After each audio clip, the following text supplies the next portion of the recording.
Today I'll be putting myself through the true test of artistry and trying to animate a head turn with no prior knowledge, teaching, or guidance. And I'm taking you along with me. So firstly, this is what I'll be animating with and on in today's video.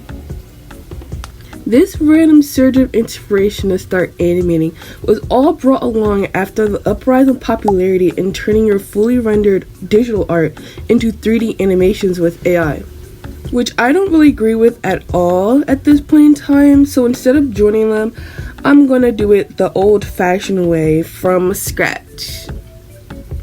So the first step I took was create a reference for myself, and I pretty much just spun around on camera and cut it up into a bunch of frames to give me an idea, since when you're drawing you need a reference. I figured if you're animating, a reference wouldn't hurt either.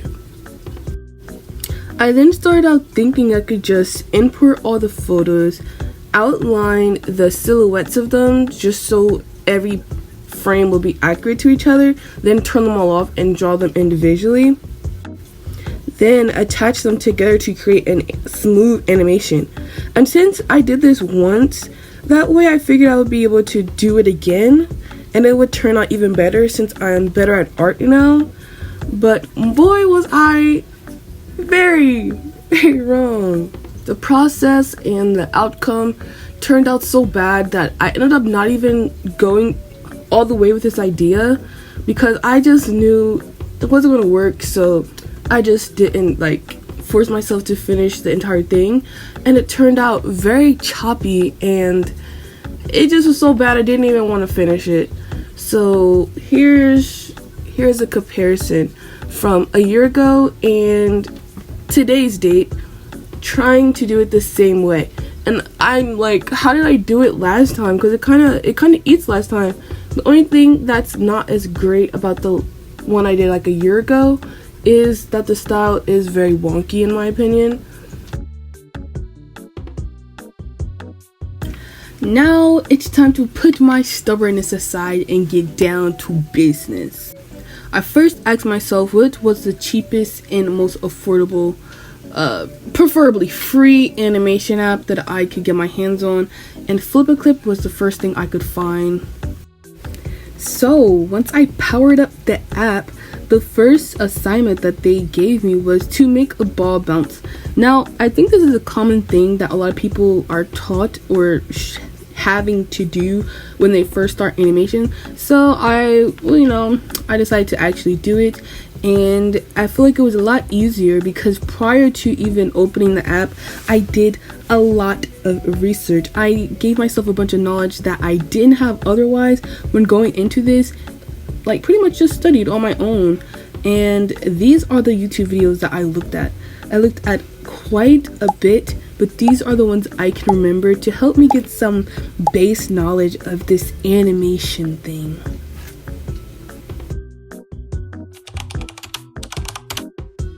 While I was studying animation, something that was said in one of the videos that knowing how to illustrate does not compute to knowing how to animate, and they were so right, because they said that illustration does not equal animation, and that really humbled me.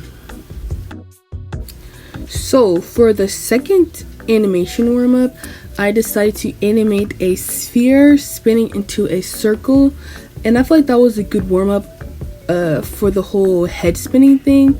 And it kind of looks like a ball, and I couldn't really tell how it was turning, so I added some eyeballs to help me, and I ended up adding up a nose and a mouth also to just help me understand what was really going on, so that when I went to the actual head spin, it wouldn't be as hard. And this was kind of like a base sketch or a base animation that I then worked over top of. I then started to just work in the faces the best I could. Now these brushes really were limiting. There was a lot of software kinks that I just could not work around, and a lot of the stuff here was pretty limiting since I was using the free version. And don't even get me started on how halfway through the animation I found out that the free version of Flip a Clip only allows you to use 3 layers, and I'm just happy I caught it sooner than later. But yes, it was very limiting, but I mean, you know, you can't get everything for free, but I did make it work, and I think the end product of the animation did turn out pretty good for it to all be under free services from Flip a Clip. But as you can see, I just started working around on each layer of my sphere animation that I made, and pretty much just worked on it through that to kind of correlate with the face, if that makes any sense. And I just did that all on one side, and then once I finished making all my frames for one side, I just flipped it into the other side. And that's what I did also when I was cleaning it up in my cleaning up stages. Once it was all cleaned up on one side, I ended up flipping it to the other side, so I only had to clean up really like one side of the animation. During the creation of this piece, I legitimately felt like I was working at Mampa myself. When I tell you, my shoulders were burning, my back was aching, my hands were tingling. Like, even when I'm doing digital renders, I don't know why, but maybe because it's more enjoyable, I don't really feel the pain, but I felt the pain while creating this. I really did. But it was all worth it because, you know, it came together. Not to spoil, but it came together. Something I learned while doing this is that you're supposed to do a lot of copy and pasting while animating, especially if you want to get a smooth look. And I ended up doing that later on in the process, but I probably would have benefited better if I just did it right off the bat. But I think that was a lot of the reason why my animation kind of had a boily look, and it still does at the end, but it's not as bad as my first animation back in 2024.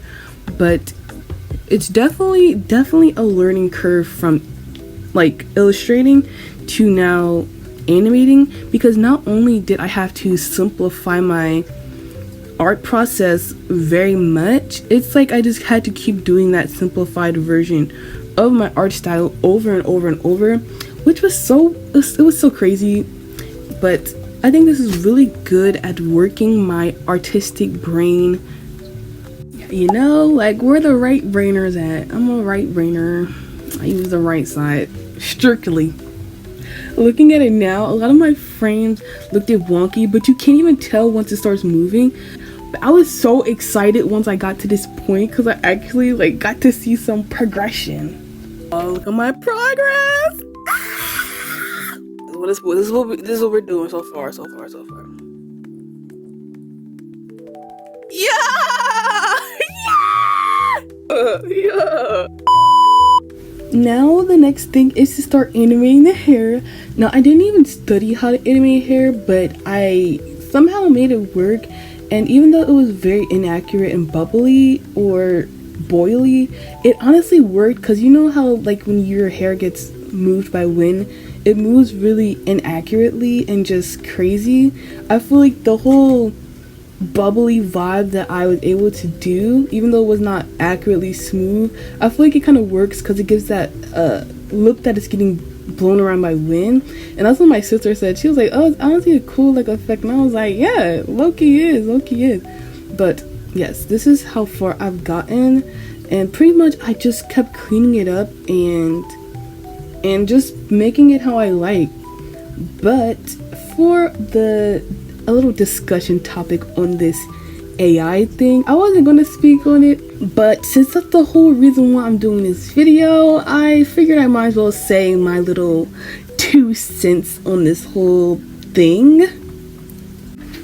I personally feel like people are very flip-floppy in this community, and I feel like people in the creative spaces are starting to get lazier and less creative over time, like as you know, these new tools to help our process get easier and help take the load off of us in a way that will help us like physically. People are taking advantage of these things and becoming lazy and uninspiring and uncreative with their creations. And I feel like the whole just AI animation thing is another example of that. Just abusing something that I do think could be a cool tool to use in the future to help animators take the heavy load. Not just anyone to just plug it in. I feel like that's extremely lazy and abusive to a software that could maybe help people if there was some type of regulation around it.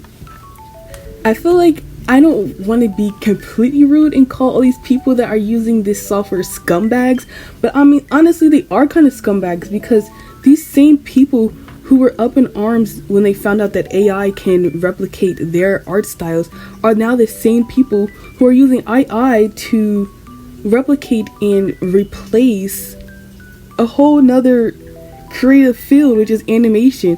So it's very hypocritical in my opinion, especially just seeing all these creators like doing it and just hopping on this trend. It's really weird. But I feel like once people realize that the best part of art is being able to connect to the person that is behind the art, then maybe this whole AI thing will slow down a little bit. But I feel like that's the biggest thing when it comes to art, is knowing there's another human behind it, and it brings that human connection to the art that someone is creating. I feel like animation is one of those things that needs human touch and patience and uniqueness and style that I don't think AI can ever replace. And lastly, to the people that are using this stuff, honestly, you guys should just stop. It's not a good look, and plus the AI databases that you're feeding your art into are probably stealing from you and you don't even know. So yeah, that's what I think about that. This will probably be like the only video you'll hear me talking about AI. It's just, honestly, it's not a topic I have fun talking about. So that's my view on it, and that's probably the last time you'll hear me talk about it, hopefully. But back to this, as you can see, for the color of this animation, since I am extremely new to animation and I wanted to take it easy on myself, I decided to do a flat color. And I was going through if I wanted to do a realistic color or if I wanted to do a pop color like how I usually do in my sketchbook. And I decided to do a pop color of just one color, and a color that I enjoy drawing with a lot, which is blue. So I decided to make an animation blue, and I turned some of the lines lighter blue like how I do when I draw, and I think it really helped bring my style through a little bit. So I think that was a very fun and creative move to do. And I added some highlights, and I was gonna do some shadows, but I figured I'll just do highlights and save anything else for maybe my next animation project. I took it really easy with the highlighting, didn't do too much, because I could have layered it on a lot, especially on the hair and stuff and on the lips, but I decided to take it very easy on the coloring since I suffered enough. And honestly, at this rate, I just wanted to see the complete product and just call this learning experience a wrap. This entire journey has given me so much respect for all the artists and my mutuals that do animation. You guys truly are incredibly skillful creatures. Okay, now for the moment we've all been waiting for. Here is the animation. I think it looks so good. Like, I'm so proud of myself. I put in so much hard work and it actually paid off. Here are all of my animations next to each other for a good comparison. Let me know if this video inspired you to animate. And that's all we have for today. But before you go click that like, and since your finger down there, you might as well subscribe. But y'all, are y'all seeing my consistency? Like, low-key, I'm being consistent. I should get a thumbs up in a comment just for that W consistency. But that's literally all I have for today. Thank you for watching. Bye bye.